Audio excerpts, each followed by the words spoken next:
Morning dear students, UP board Hindi medium के 9th class में आपका स्वागत है केमिस्ट्री सब्जेक्ट के साथ। और आज का हमारा टॉपिक है मिश्रण के घटकों का पृथक्करण, separation of components of a mixture. मिश्रण के घटकों को पृथक करने से मिश्रण के प्रत्येक घटक के बारे में जानकारी प्राप्त करना और प्रयोग में लाना सरल हो जाता है। विषमांगी मिश्रण को प्राय साधारण भौतिक विधि क्रिया द्वारा पृथक किया जा सकता है, जैसे हाथ से चुनकर, छन्नी से छानकर। पृथक्करण के लिए कभी कभी विशेष तकनीकों का प्रयोग करते हैं। पहला है रंग वाले घटक, डाई को नीले अवयव, काले अवयव रंग से स्याही को पृथक करना। ठीक है,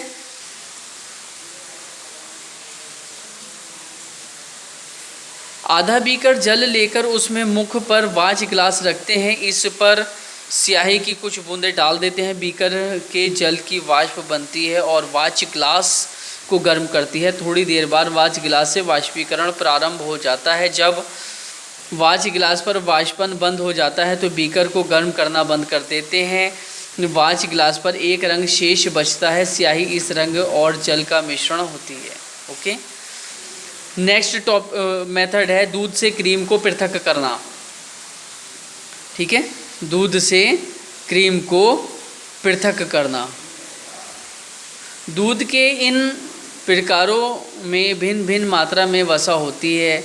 एक परख नली में थोड़ी मात्रा में फुल क्रीम युक्त दूध लेते हैं, इसमें 2 मिनट तक अपकेंद्रीय यंत्र सेंट्रीफ्यूगेशन मशीन में अपकेंद्रित करते हैं। दूध को मथने पर ऊपर क्रीम की एक परत आ जाती है, जिसे पृथक किया जाता है। दूध से क्रीम का पृथक्करण क्रीम के दूध से हल्का होने के कारण संभव होता है।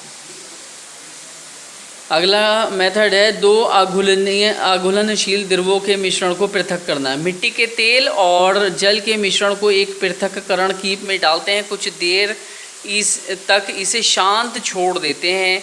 जल भारी होने के कारण नीचे चला जाता है तथा तेल जल में की अपेक्षा हल्का होने के कारण ऊपर आ जाता है।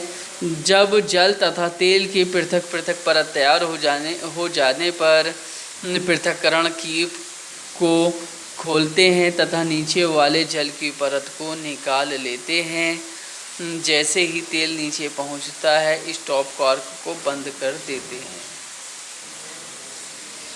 अगला मेथड है नमक तथा अमोनियम क्लोराइड के मिश्रण को पृथक करना। नमक तथा अमोनियम क्लोराइड के मिश्रण को चीनी मिट्टी की प्याली में रखते हैं।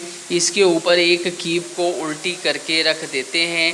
इसकी नली के सिरों पर रुई का प्लग लगा देते हैं। प्याली को गर्म करने पर अमोनियम क्लोराइड ठोस अवस्था में सीधे गैस अवस्था में चला जाता है और उड़ कर कीप के अंदर की ठंडी सतह पर जम जाता है। नमक प्याली में शेष रह जाता है। नेक्स्ट मेथड है काली स्याही में विद्यमान डाइयों को पृथक करना। छानक पत्र फिल्टर पेपर की एक पतली परत लेते हैं।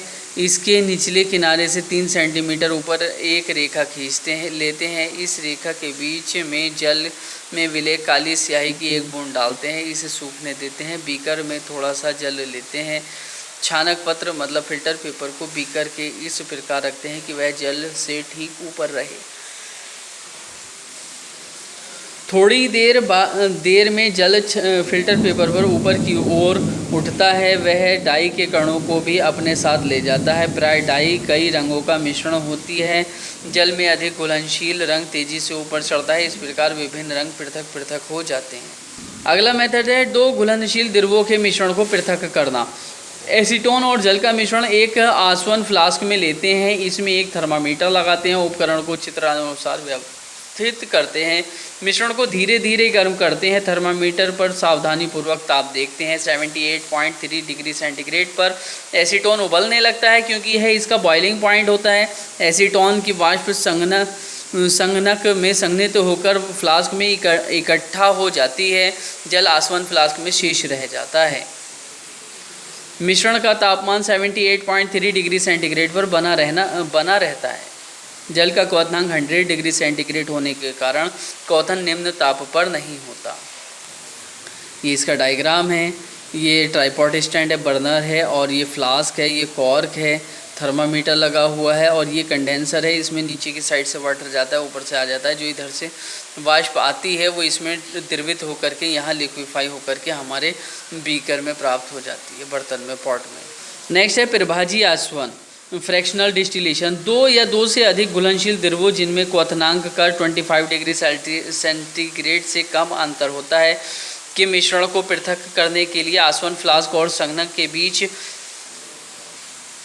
एक प्रभाजी स्तंभ का प्रयोग किया जाता है। उदाहरण के लिए पेट्रोलियम उत्पादों से उनके विभिन्न घटकों का पृथक्करण। साधारण प्रभाजी स्तंभ एक नली होती है जो कि शीशे के गुटकों से भरी होती है। ये गुटके वाष्प को ठंडा और संघनित्र होने के लिए इस सतह प्रदान करते हैं।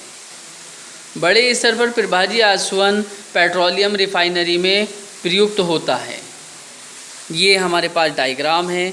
इसमें tripod stand, burner, beaker, flask और ये प्रभाजी कॉलम है। इसमें शीशे भरे हुए हैं, थर्मामीटर है, कॉर्क लगी हुई है, ये कंडेंसर है, और ये हमारा जो है पात्र है जिसमें वो हमारा सेपरेट होने वाला पदार्थ आकर के इकट्ठा होगा।